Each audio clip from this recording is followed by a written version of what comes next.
첫 번째 키워드 전광석화입니다. 기사 같이 볼까요?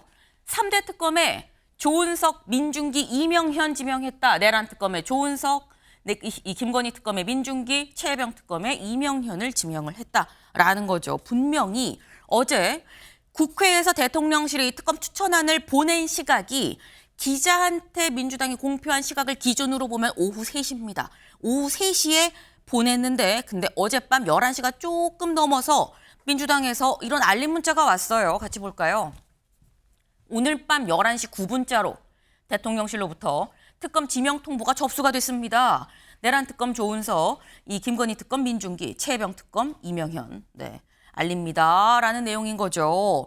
오후 3시에 보냈는데 밤 11시에 뭐 이 기준이 뭐 이 민주당에서 저희가 특검만 보냈습니다라고 브리핑한 시각이 보낸 시각은 아니긴 할 겁니다. 다만 기자들이 이걸 알게 된 시각을 기준으로 봤을 때 그렇다라는 거네. 윤영걸 대표님. 이게 6시간 만에 3대 특검을 이렇게 임명한 역대 이런 적이 있었나요? 거의 없었다고 봐야죠. 네. 원래 그 규정에 의하면은 내정 대통령실로 온 다음에 네. 사흘 내에 임명할 수 있도록 규정은 돼 있거든요. 그렇죠. 근데 그날로 했으니까. 그러니까 이재명 대통령이 야당 시절부터 계속 특검을 추진했는데 좌절됐잖아요. 그래서 많이 좀 기다렸다. 그런 생각도 좀 들고 또 그 조국 혁신당에서 또 추천한 또 저 한동수 전 대검 감찰부장이라든지 심재철 네. 전 서울 남부지검장이라든지 이런 네. 분들은 정치색이 또 너무 강해요. 그러니까 아마 이재명 대통령으로 봐서 크게 고민할 필요가 없이 결정한 거 아닌가 뭐 좀 네. 이런 생각이 드는데 그럼에도 불구하고 이번에 새 특검이 나온 사람들이 윤 전 대통령하고 직간접적으로 또 악연들이 많아요. 그래서 특검이 제일 중요한 게 독립성, 네. 중립성, 객관성이거든요. 특검을 영어로 뭐 인디펜던트 뭐 카운슬이라고도 할 정도로 네. 이 독립성이 중요한데 앞으로 이 과정에서 정말 편파 수사 시비가 좀 일어나지 않을까 좀 이런 걱정이 좀 많이 됩니다. 네. 그러니까 지금 말씀은 혁신당에서 추천한 인사들보다는 민주당이 좀 추천한 인사가 그래도 덜 정치색을 띠긴 띠지만 하지만 그럼에도 불구하고 이 특검들도 정치색이 없는 건 아니다. 특검은 객관, 독립, 중립성이 중요한데 이거 담보할 수 있을지 조금 좀 우려도 됩니다. 라는 말씀을 지금 하셨어요. 근데 지금 이 TV 보시면서 아마 시청자분들이 그리고 특검이라고 하는데 지금 뭐 조은석, 민중기, 뭐 이명현 누군지 모르겠는데? 라고 생각하실 법합니다. 저희 그 그래픽 같이 볼까요? 준비된 거. 여기 지금 6명이 나와 있죠. 이거는 국회에서 대통령실에 추천한 인사입니다.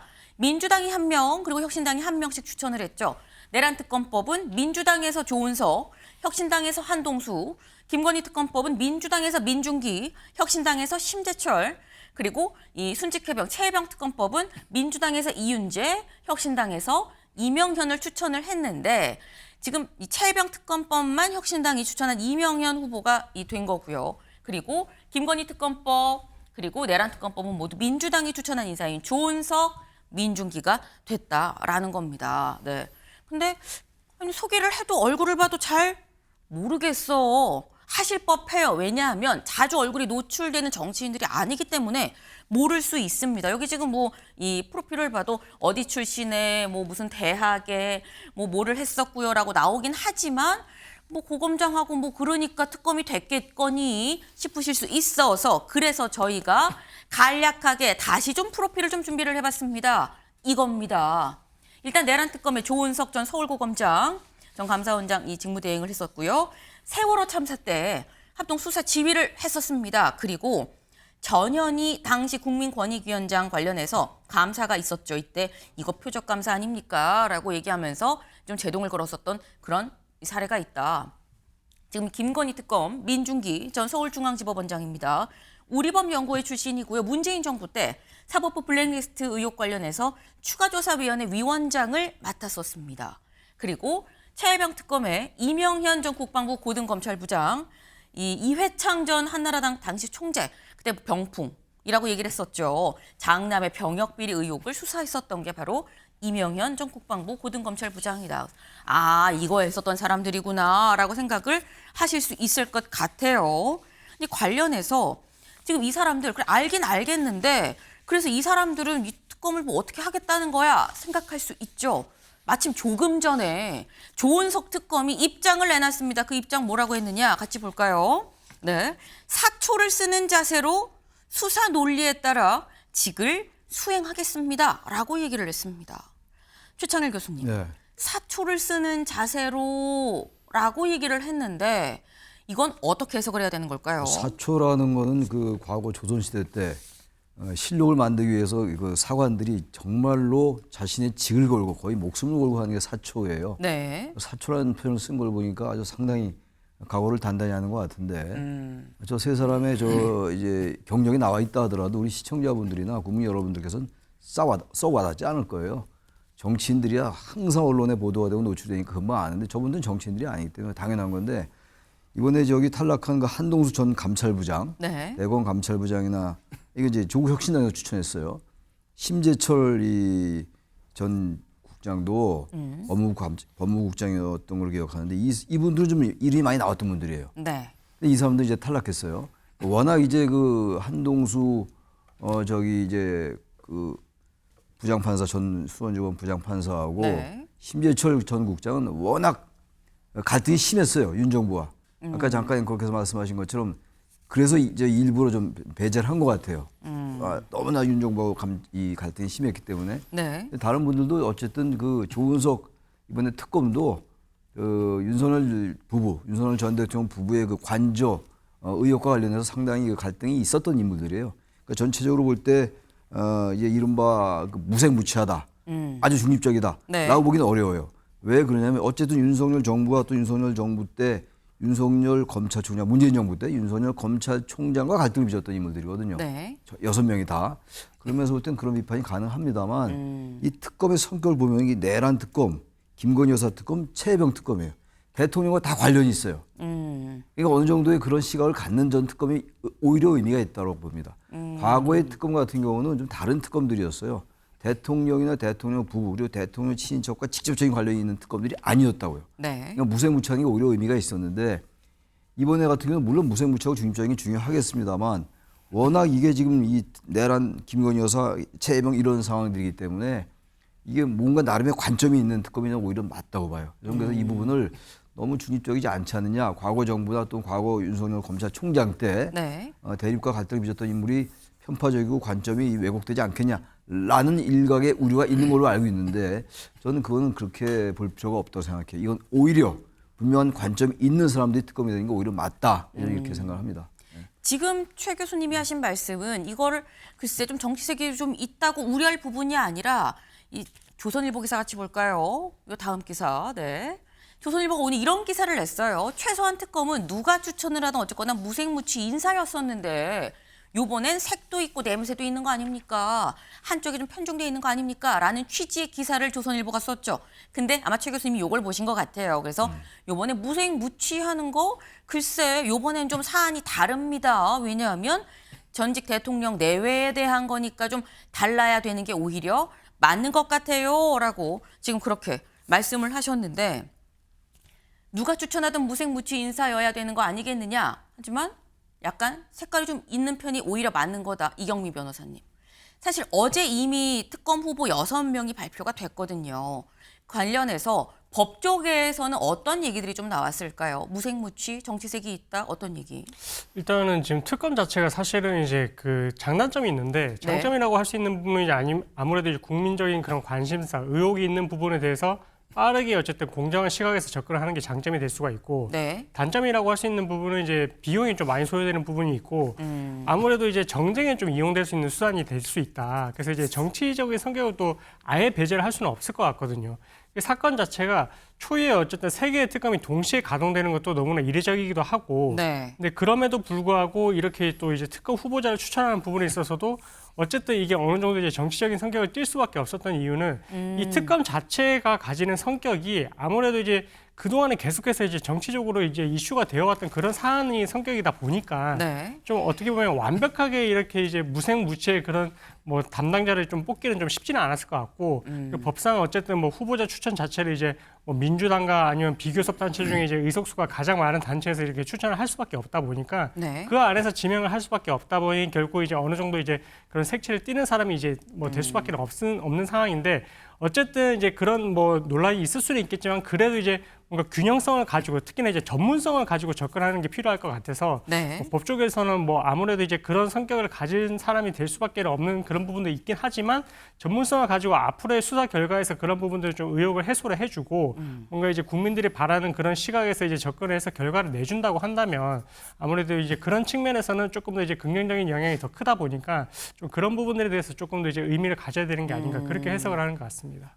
일단 전문성을 가지고 수사로서 보여줘야 되는 거 아니겠느냐라는 얘기가 나온다라는 건데 이것도 짧게 좀 여쭤볼게요. 사실 이번에 3대 특검이 트리플 특검은 사실 역대 처음 아니냐라는 얘기가 지금 나옵니다. 근데 이렇게 되면 검찰 입장에선 좀 위축이 될 수도 있고요. 오히려 특검으로 공을 넘겨서 살짝 좀 홀가분해질 수도 있는 거고요. 지금 검찰 분위기는 어떻습니까?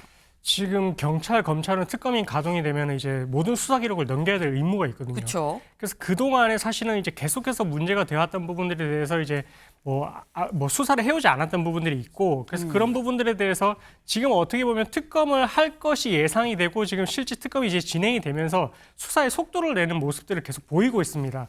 뭐 하루가 멀다고 계속해서 이제 뭔가 이제 뭐 수사에 진척이 있고 뭐 출석 소환 통보를 하고 이렇게 이제 하는 부분들이 생겼는데 네. 어쨌든 그런 부분들에 있어서도 어떻게 보면 좀 특검이 이제 가동이 될 것 같으니 본인들 입장에서도 좀 유의미한 결과를 내야 되기 때문에 이제 그렇게 좀 액션을 보이는 것 같고 아하. 그래서 그런 부분들은 어떻게 보면 뭐 나중에 이제 특검을 통해 가지고 이제 뭐 유의미한 결과들이 나오기 시작한다면 아마 이제 검찰 입장에서는 그동안에 할 수 있었던 부분을 왜 하지 않았느냐라는 또 비판에 직면을 하게 될 것 같거든요.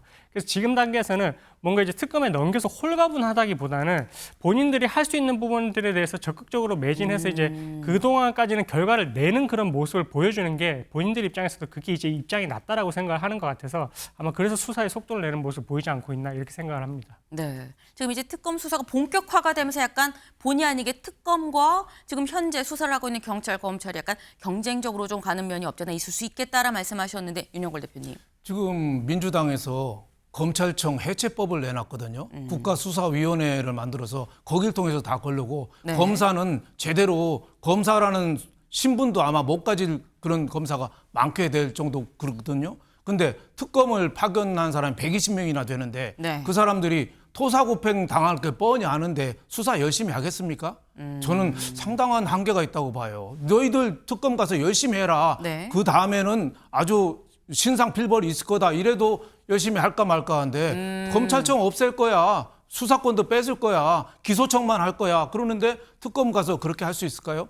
저는 이번에 특검이 너무 좀 특별히 공정한 검사가 특검이거든요. 네. 근데 이번에 내정한 거 보면 특별히 불공정한 검사가 될 가능성이 상당히 많지 않나. 조은석 특검 내정자 같은 경우도 그렇잖아요. 과거 검찰총장 내정을 두고 윤석열 전 대통령하고 계속 경쟁하던 관계 아니었어요? 그리고 또 문재인 대통령이 임기 말에 감사원, 감사위원으로 보냈어요. 네. 거기가 임기가 있잖아요. 그래서 계속 윤 전 대통령 측하고 마찰을 계속 빚었던 사람이에요. 그런 사람이 특검을 맡아서 내란 특검을 맡아서 물론 뭐 사초 쓰는 마음으로 한다지만 얼마나 공정할 수 있겠어요? 저는 개인의 감정을 배제할 수 없다 뭐 이런 생각이 들어요. 조선시대 때 다산 정약용 네. 선생이 18년간 강진에 유배 갔었거든요.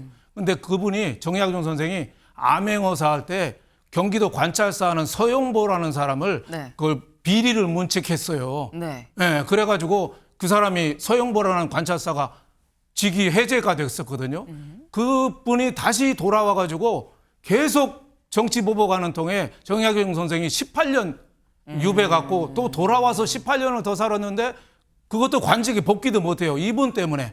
그런 정도로 악연이라는 게 크거든요. 그래서 특검이라 하면 보통 대한변호사협회라든지 원래 논의되는 게 대법원장 추천이라든지 네. 뭐 학계 추천이라든지 이래야 되는데 지금은 민주당하고 조국혁신당 아주 윤 전 대통령하고 국민의힘하고 갈등 관계에 극단적으로 있던 쪽에 추천받아서 너희들 해야 하면은 제가 보기에는 공정한 특검이 얼마나 기대할 수 있을까 좀 걱정이 좀 많이 됩니다. 네, 최 교수님. 글쎄요, 그런 이제 논리가 가능하긴 하겠어요. 들어보니까. 그런데 너무 예단이 앞설 필요는 없을 것 같아요. 제가 아까 말씀드린 것처럼 이 특검의 성격을 보세요. 이 내란 특검이에요. 내란이라는 게 대한민국에 거의 존재했나요? 과거 12.12 때, 1월 때 빼놓고. 5.18 같은 게 사실상 내란인데, 그다음에 김건희 여사 특검. 김건희 여사 그리고 윤석열 전 대통령이 그 이른바 공천 개입 의혹이라든지 보궐선거도 그렇고 또 건진법사 건에 다 들어갈 것 같은데 아직은 뭐 확정된 건 없습니다만 얼마나 국정 개입을 한 단서가 의혹이 많이 있습니까 지금. 최혜병 특검도 마찬가지예요. 이제 2년이 다 돼가는데 이 그때 이제 이른바 윤석열 전 대통령이 경로했다는 거 아니에요? 화를 뭐 대단히 심하게 냈다. 경로란 단어도 사실 지금 시대에 맞지도 않는 단어이긴 합니다만 아무튼 그래서 이 수사 외압 의혹이 제가 볼 땐 그때 여러 보도가 됐었어요. 외압이 있었다고 저는 확신합니다. 개인적으로. 그런 걸 하는 특검이에요. 그러니까 과거 특검처럼 무슨 온로비 특검이라든지 무슨 저 어떤 무슨 성폭력 피해자 뭐 이런 사망 사건 수사하는 특검 이런 거 다른 거예요. 성격 자체가 대단히 국가적이고 엄청나게 대한민국의 운명을 바꿀 뻔했던 이 사건들입니다. 이거는요 기계적 규정도 물론 중요하겠습니다만 나름의 어떤 편견이 아니라 과거 정권과 갈등이 있는 게 당연했어요. 왜? 이러한 것들에 대해서 그리고 뭡니까 관사 이전 문제 같은 거 네. 그런 것들에 대해서 비판적인 시각을 가진 사람들이 특검하는 게 맞죠. 다시 말하면 이거는 편견이 아니라 왜곡된 편견이 아니고 관점과 방향성이 있는 수사를 해야 된다는 거예요. 그래서 결국은 이제 그 추천도 그 민주당이나 조국혁신당이 한 게 아닌가 그런 생각이 듭니다. 예. 네. 두 분이 오랜만에 좀 약간 다른 의견을 좀 주셨어요. 네. 근데 사실 법 쪽에서 나오는 얘기가 이런 게 있죠. 판사는 판결문으로 얘기하고 검사는 수사로 얘기를 한다. 특검이 임명이 됐고 그 수사팀이 꾸려질 겁니다. 그 수사팀이 어떻게 수사를 하느냐에 따라서 내놓은 이 수사 결과가 모두를 납득시킬 수 있는지 없는지에 따라서 이 후적인 어떤 평가가 이어지지 않겠나라는 생각도 같이 좀 해보네요.